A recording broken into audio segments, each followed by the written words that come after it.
It's a very kind invitation you extended me to speak at the first International Conference on Social Enterprise. And the invitation I received to this conference began with the words, "Social enterprises seek social goals and create profits at the same time." In most cases, the mechanism that links social goals and profits is the market. And the objective of my speech today is to describe how the market mechanisms can be used to make this happen. I'm going to cover 4 areas in my brief speech, so it's fairly quickly on each one. The first is to provide a brief history of market-based mechanisms used to address social problems. The second part of my speech is to discuss several examples in which market-based mechanisms have been used successfully. The third is to describe my experience teaching at Columbia Business School. And lastly, I'll assess some expectations for the future use of market-based mechanisms and social enterprise. Before I begin, allow me just to tell you a few words about my background, who I am, so you understand my perspective on the markets. I spent the first 15 years of my career working in Tokyo and New York in the financial markets, working in investment banking and capital markets. 7 years ago, I began to work on climate change, and I focused on the use of market mechanisms, specifically on the clean development mechanism of the Kyoto Protocol. And I developed a company. I actually joined a very small company called EcoSecurities and built it into what is now the world's largest company in the climate change space, with about 265 employees in some 20 countries working on climate mitigation projects using market mechanisms. Concurrent with my financial work, in 2001, I joined Columbia University as adjunct professor at the business school. And in 2004, I developed a course titled Finance and Sustainability, which I've taught for each of the past 5 years. I had the pleasure of having Professor Hyunjun Park of Yonsei University join my Finance and Sustainability class at Columbia Business School last year. In summary, I am unashamedly pro-markets, and I'm perhaps biased in my opinions on this. But my experience as both a businessman and as a professor at Columbia Business School have shown me that market mechanisms can and do help address social problems. The first question I pose is, what is the history of markets in solving social problems? If 40 years ago you were to ask the question, what is the role of markets in solving social problems? The answer would almost certainly have been, there is no role for markets in solving social problems. For that is the role of government and nonprofits exclusively. In 1970, Milton Friedman, the Nobel Prize-winning economist from the University of Chicago, wrote an article in the New York Times titled, "The Social Responsibility of Business is to Increase Its Profits," in which he stated that social responsibility is a fundamentally subversive doctrine for business to follow. In the 1980s, several forward-thinking academics and NGOs and business people began suggesting that markets could and should play a role in addressing social issues.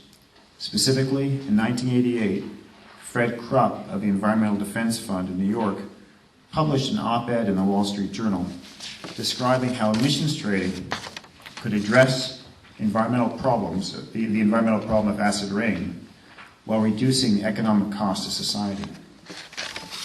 During the 1980s, social activists seeking to end apartheid in South Africa began to use socially responsible investing to pressure institutional investors in the US to divest their holdings of companies doing business in South Africa. And as many of you know, by the end of the 1980s, Muhammad Yunus's Grameen Bank had demonstrated on a large scale that microfinance offered a way to use financial capital to reverse the vicious cycle of poverty. By the 1990s, the concept of using markets to solve social problems had gained widespread support among academics, governments, and the business community, as evidenced by the Kyoto Protocol, which was negotiated in 1997, in which not just one, but 3 market mechanisms are included in that agreement to address climate change. Today, 12 years after the Kyoto Protocol was negotiated and ratified by 184 countries, the idea that markets are infallible has come under severe criticism. This has come about for many reasons, not least of which are the rapid and severe downturn in the global markets and economies has led to suggestions that markets can't be trusted to solve social problems. In the US, often considered the global leader in support for free markets, the concept of a market to trade carbon credits to reduce emissions of greenhouse gases has come under severe criticism, with significant support for a carbon tax. Experiences with market mechanisms that have generated less than hoped for results have not helped. For example, in the EU, the emissions trading system has failed to generate significant reductions in greenhouse gas emissions in the EU. This is due primarily to the short-term nature of the policy, but the blame for the lack of infrastructure change has been put on the market mechanism itself. And thirdly, unrealistic expectations. In many cases, stakeholders have created expectations for the impact of market mechanisms on social problems that simply cannot be met. For example, the impact of SRI divestment campaigns on the government of Sudan have been ineffective. Today, we know that markets are powerful mechanisms for allocating finite economic resources, and despite their limitations, markets have proven extremely successful in addressing various social problems. Allow me to review a few specific examples.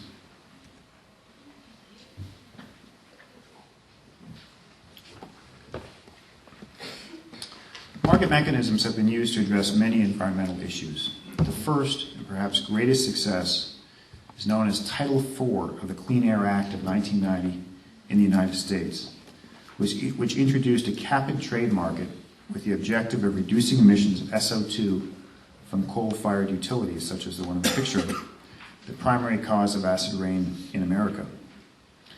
The SO2 program was initially met with skepticism from government officials, environmentalists, and the utilities themselves. Nevertheless, the program came into force and was an immediate success. Emissions of SO2, which causes acid rain, declined by 40% from 1990 to 2001 during a period of rapid economic growth in the US, while the economic cost of meeting the cap was nearly 80% lower than forecast. In fact, in the 20 years since the acid rain cap-and-trade program started in 1990, not a single US utility has missed their SO2 emissions cap.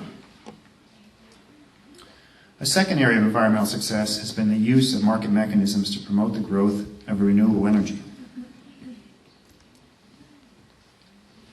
In the United States, this has taken the form of a Renewable Portfolio Standard, or RPS, in which electric utilities are required to generate a percentage of their electricity from renewable sources. But the utilities have the flexibility to trade the output, termed renewable energy certificates. In Texas, a state known more for oil than renewable energy, an RPS program was started in 1999 and has been an enormous success. Generation of electricity from wind turbines in Texas has increased from 180 megawatts to 4,296 megawatts in a mere 8 years. And Texas, of all places, has become the state with the largest generation of wind energy in the United States. This map shows the many states since Texas which have instituted RPS systems, reflecting both the popularity of this market mechanisms and the ability to generate demand for renewable energy across the country. The third area in which market mechanisms have been applied to address environmental problems is in the attempt to reduce emissions of greenhouse gases and avert catastrophic climate change. There are several market mechanisms already in place, including the EU and state and regional programs in the US and Australia. The program I would like to showcase in this speech as an example of a market-based solution is the Clean Development Mechanism of the Kyoto Protocol, also known as the CDM.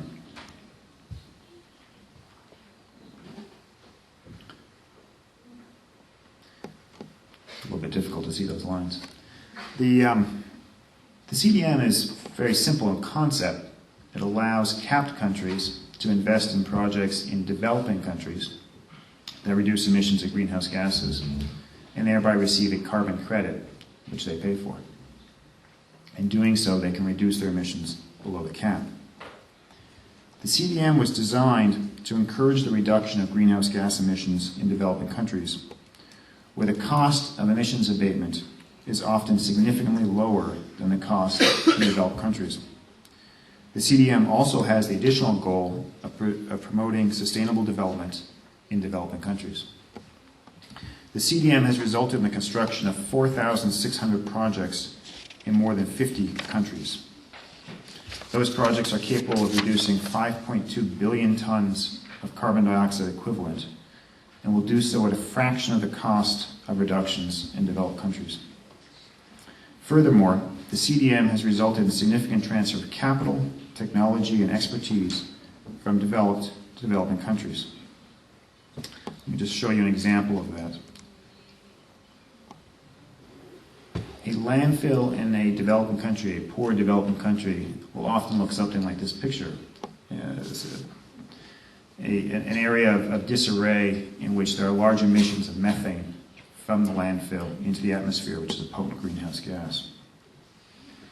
By using the CDM, it's possible to convert landfills to develop them in which the methane is captured through the process and turned into electricity or destroyed, thereby abating the greenhouse gas.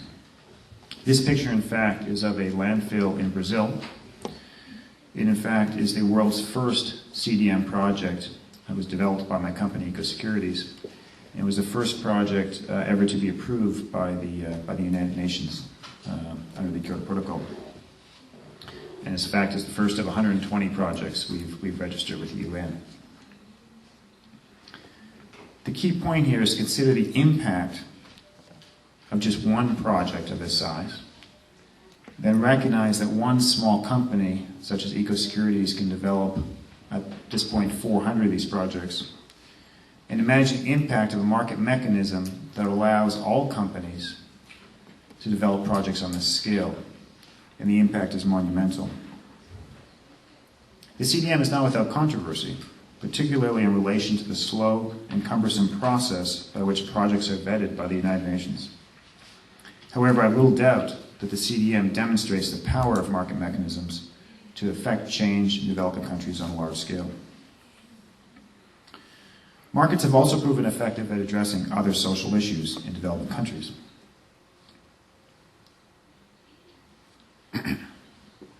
Excuse me, especially the objective of reducing poverty. Microfinance is not technically a market mechanism, but I include it as such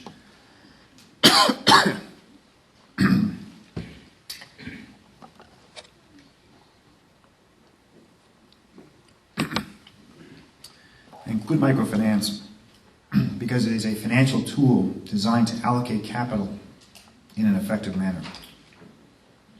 The success of microfinance in addressing poverty is now well known, with some 10,000 microfinance institutions in existence today, having significantly raised the living standards of an estimated 100 million poor people, primarily women in developing countries. Microfinance has also contributed to the social benefits that include the empowerment of women and the freedom that comes with financial independence. I won't go into any more detail on microfinance because it's been covered by the other speakers and discussed in more detail then. Suffice it to say that market mechanisms in the form of microfinance can have a dramatic impact on poverty in developing countries. The last example I wish to use is in the area of social justice. The use of socially responsible investing, or SRI, as a market-based tool has gained widespread attention since it was first used in the 1980s. Since then, the use of SRI tools has grown to the extent that approximately 10% of all mutual funds in the U.S., representing $2.7 trillion in assets, have some form of SRI policy in place. In fact, Columbia University has an SRI policy on the school's endowment with a specific focus on divesting from companies that do business with the government of Sudan. A clear example of success in SRI is a shareholder advocacy campaign by the Rainforest Action Network, a US-based NGO, against Citibank in 2000. Rainforest Action Network used shareholder and consumer pressure to force Citibank to review the bank's policies in relation to project finance loans in developing countries, resulting in the creation of the Equator Principles. Today, the Equator Principles include 66 banks dedicated to making project finance loans in a sustainable manner, and it's estimated that 80% of all new project finance loans in the world today follow the Equator Principles. Furthermore, there are top financial institutions in the world today, like Goldman Sachs, who are recognizing the importance of sustainability issues in making investment recommendations. This slide is from an analyst presentation from Goldman Sachs's oil and gas analyst group, their equity analyst group. It's part of a very long presentation analyzing oil and gas companies worldwide. And the important part is the conclusion that in order to succeed, companies must be managed for the new world. And their definition of the new world is companies are able to deal with issues of NGOs and SRI funds, increasing environmental awareness, globalization, transparency, and other social issues. When a financial institution like Goldman Sachs starts focusing on these issues and choosing which stocks to promote and invest in, it's a sign that clearly SRI is gaining significant attention. To what can we attribute the success of market mechanisms when they are applied to social issues? Each and every social problem has a unique context and presents individual challenges, but I believe we can attribute the success of market mechanisms to the following facts. In my experience, markets force participants to internalize social costs. It becomes part of their daily way of doing things. As a result, the participants change their behavior. They do things differently. Participants have an incentive to outperform, not just to comply with a regulation, but to actually outperform. And as a result, the mentality of compliance is changed. And lastly, markets do not discriminate. Within a market, everyone has the opportunity to play.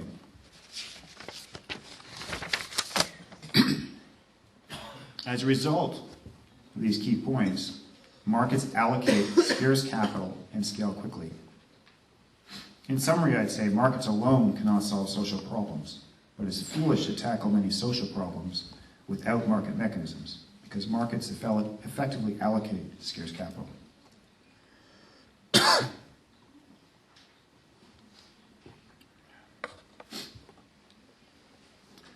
Allow me a minute to talk about my experience teaching at Columbia Business School. I've been an adjunct professor at Columbia since 2001. Initially, I taught a finance course, given my experience in the financial markets in Tokyo and New York. 5 years ago, I developed a course with the assistance of Professor Ray Horton and Sandra Navalli, titled Finance and Sustainability. I think, Sandra, that was your title. It's a good one. My idea was to develop a finance course that would teach students how financial tools could be used to address social issues. And since it is a finance course, all students are required to take the standard prerequisite capital markets course. The Finance and Sustainability course is designed to be useful to two groups of students. The first group are students who are planning a career in the financial industry and they want to understand how their financial tools can have an impact on social issues. The other group of students are planning a career in not-for-profit or public sectors, and they want to learn how to use these financial tools to improve their effectiveness in solving social problems. In the first class, when I start the course with the students, I put a quote on the blackboard from Woodrow Wilson, who was the President of the United States from 1912 to 1920. In addition to being president, Wilson is remembered as the founder of the League of Nations, the precursor to the United Nations. Let me share that quote with you. "You are not here merely to make a living. You are here in order to enable the world to live more amply, with greater vision, with a finer spirit of hope and achievement. You are here to enrich the world, and you impoverish yourself if you forget the errand." I then tell the students that if they agree with the quote, then they should take the course. And if they don't agree with the quote, they should find something else to do. The Finance and Sustainability course has now been offered annually for 5 years. It's become very popular among the students at Columbia. In the 5 years since I taught it, I've noticed a number of interesting changes among the students. First, the concept of using financial markets to address social issues is no longer viewed with suspicion by the students. Second, the discussion in the class, the arguments in the class have moved from whether to use financial markets to how to use them most effectively. Third, the sophistication and expertise of the students has grown dramatically to the point where many of them have already worked with these financial tools in their previous jobs. Fourth, and most importantly, there's a growing commitment by the students to the idea that they can and will change the world. In other words, the students at Columbia are increasingly in agreement with the Woodrow Wilson quote. In summary, I've witnessed growth in the course that has paralleled the rise in social enterprise globally. Today, when I speak with CEOs of companies, I tell them that there is a bottoms-up revolution going on in business schools, in which the students are leading the growth of this new and vibrant sector. Let me conclude with a few comments on the future of markets and solving problems in a few slides. Looking ahead, it's clear to me and many market practitioners that the role of markets has been firmly established as a powerful and often effective tool. However, there are challenges. The primary challenge perhaps can be summed up by one of my favorite stories from Muhammad Yunus, the founder of Grameen Bank, who said that when the concept of microfinance was first developed, those on the left thought it was a plan by capitalists to enslave poor people, and those on the right thought it was a communist plot to increase the power of the poor and overthrow the government. In other words, the introduction of new financial tools has always been and always will be viewed with suspicion by outsiders. Furthermore, to complicate issues, as you all know, financial markets globally have been severely tarnished by the recent economic slowdown and the dramatic decline in liquidity, in value, and equity markets globally. Financial tools like securitization have been castigated for their role in causing economic loss, and financial innovation has stopped. While social enterprise has played no part in this, it cannot help suffering from the turmoil in the financial markets. And the real concern is that unemployment, I should say, is growing dramatically, certainly in the US. In fact, that slide is now out of date. It was last reported about 8% just a few weeks ago. Despite the upheaval in the financial markets, I do foresee increasing acceptance and use of market mechanisms, specifically on a couple of problems that I'll just touch on. The first being climate change. In the US, the Obama administration has announced plans for a national greenhouse gas cap and trade program.